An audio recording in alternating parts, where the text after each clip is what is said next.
Good morning, YouTubers. I just wanted to show you my plants.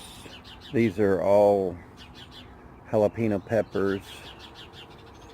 Um, I just fed some of them. And back over here, these are my tomato plants.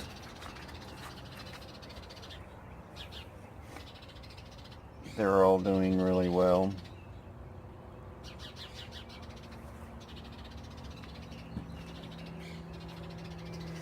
These are the tubes I was showing you the other day, a while back I should say, that I made, just cut out of old piping and what have you. There's some more tomato plants, some old eggshells. I throw my tomatoes, old tomatoes and things, eggshells. Um, this stuff here is coffee grounds. They make the tomato plants really grow, but you got to watch. If you'll notice, some of them, if you get a little too much, just I trim them off. But you get too much, and it'll burn them to the point to where it just kills them off. But most all of them's doing pretty good.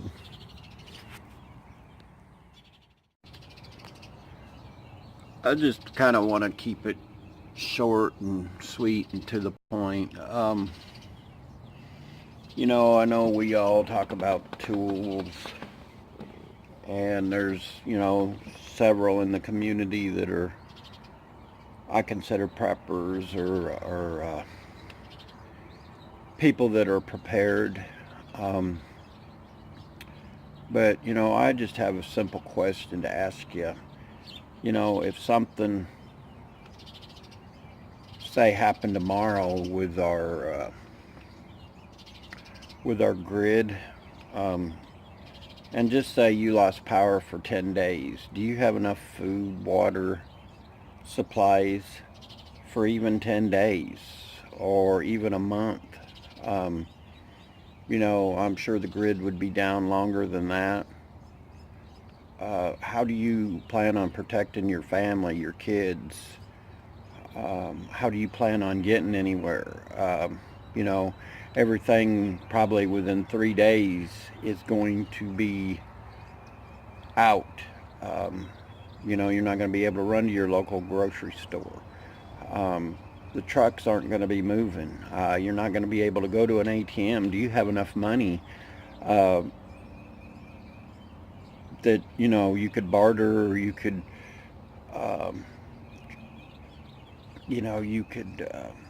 be able to get the supplies you need? Or do you have a garden? Or do you have a source of water? What happens, 3 days you're dead. You don't have any water. That's one thing a lot of people don't take for, or they take for granted. Your food, your refrigerated food, do you have any freeze-dried food? And a lot of people take the grid for granted. That's the first thing that I could see, in our society. If we lost the grid, your cell phones, your everyday life, you think, oh, I can live without that. But I've seen what 7 days does to people in a winter ice storm. They start panicking. Around here, it was fortunate that there was a lot of good people, and they kind of helped one another out. But it was one of them things that I had a lady tell me. She said, I was not prepared like I thought. She said it taught me a valuable lesson. That's the other thing. If it goes out during a winter storm, do you have enough food, water, and enough things to keep you warm, especially if you have an elderly person in the house? Like wool blankets, an extra, the gas appliances and things like that aren't always going to be there. And that's all I'm saying, guys, is, you really need to be prepared for the worst. It may never happen. But then again, it could happen tomorrow. And, if it happened tomorrow, would you be prepared? Do you have a backup plan? Do you have a plan at all? Do you, have any funds? Some of us, especially if you're unemployed or if you're in the process of looking for jobs, and I'm talking to guys, they're walking away from their business for 25, 30 years. And some of them are telling me, hey, I'm taking that money and I'm invested in my family and on myself rather than, worry about, what gets paid, what don't get paid, what's their future. And that's all I'm saying, guys, is I really think that you need to be prepared for what's to come. I know a lot of people don't feel the same as I do, and that's fine too. But kind of don't be the guy that's left out in the rainstorm.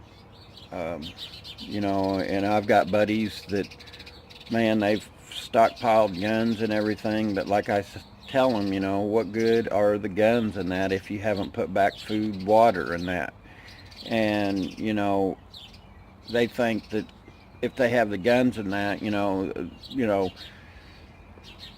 they can get what they need. But if you're weak and you're thirsty and that, you're not going to be as sharp as that guy that's had,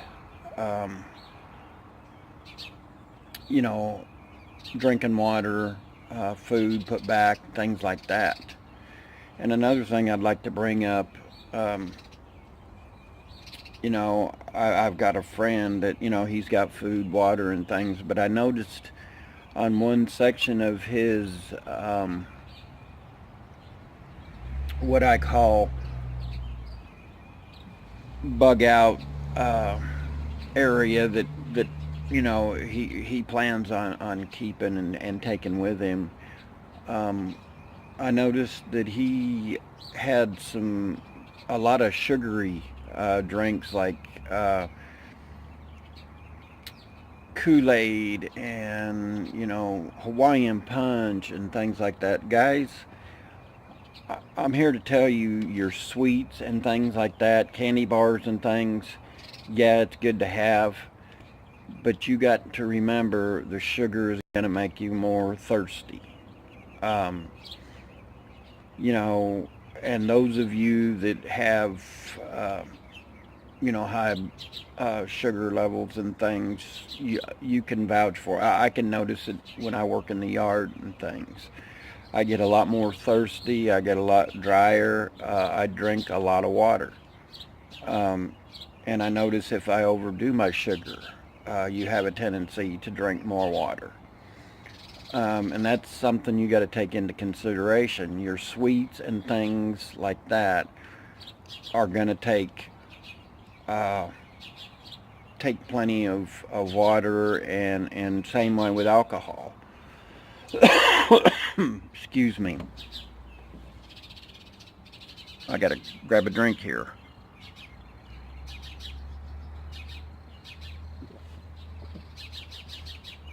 I know this is a tool community and things, and I haven't done a video in a while, but I just kind of wanted to show you simple things that I've done gardening.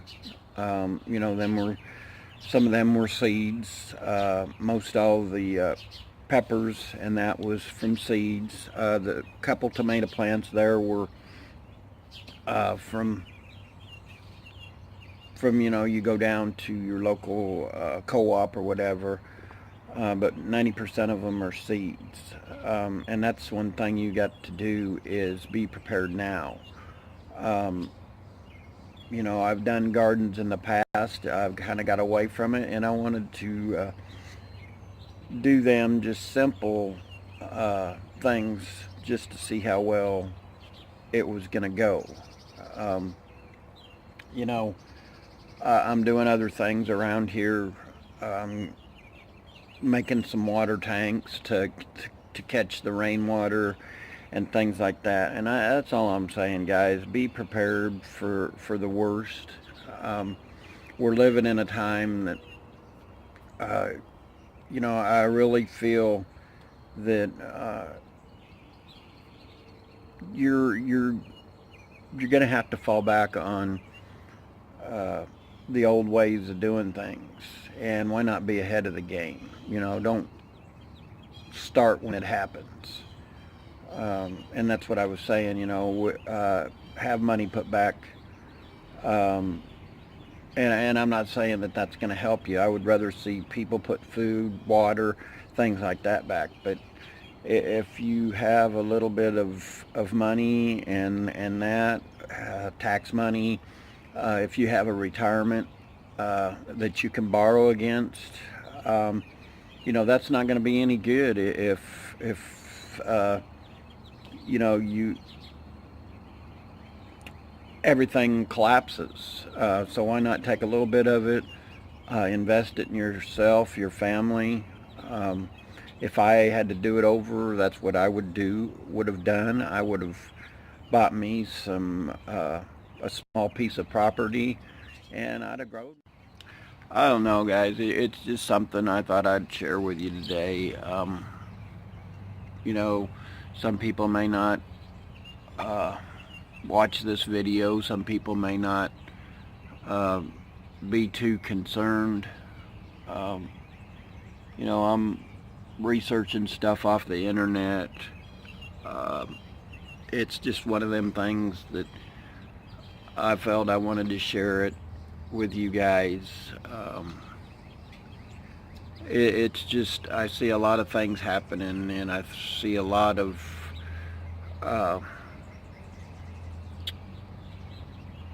there's just so much hatred out there. I see people that don't help their neighbors. I see neighbors,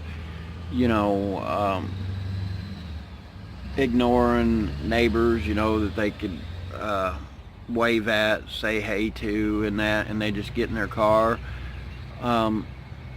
And when the stuff hits the fan, how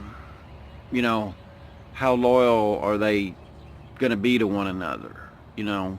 Why not build a friendship with that neighbor, because he may need to have your back and you may need to have his back. That's all I'm saying. I don't know. Sometimes it's kind of depressing to see where we're headed. I just see people that are so inconsiderate of one another.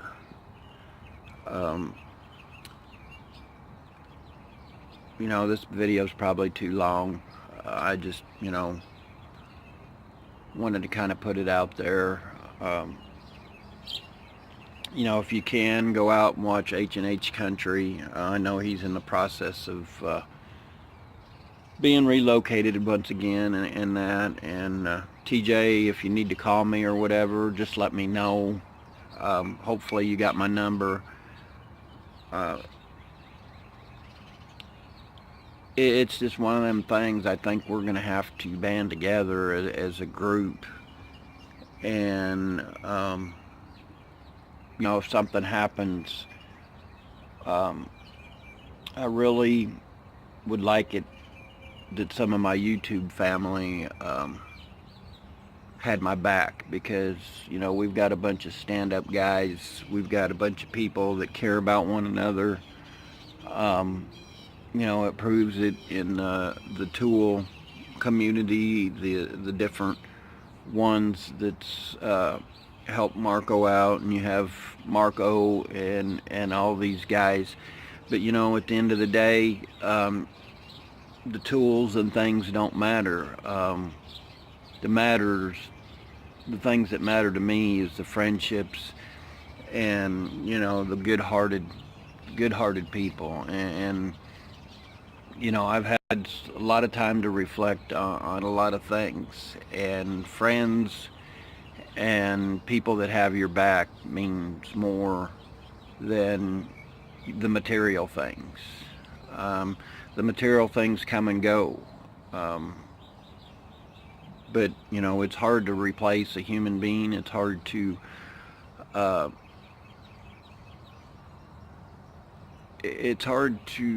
have somebody you can trust, and that's the main thing.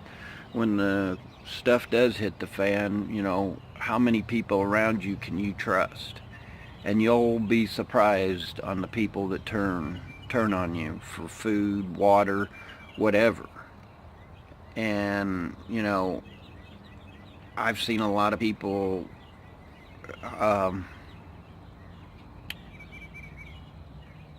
that were really good friends that, you know, it ended up that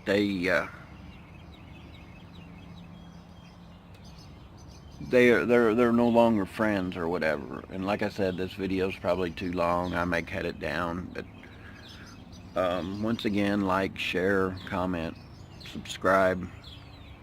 Thanks for watching my videos. And we will see you in the next video.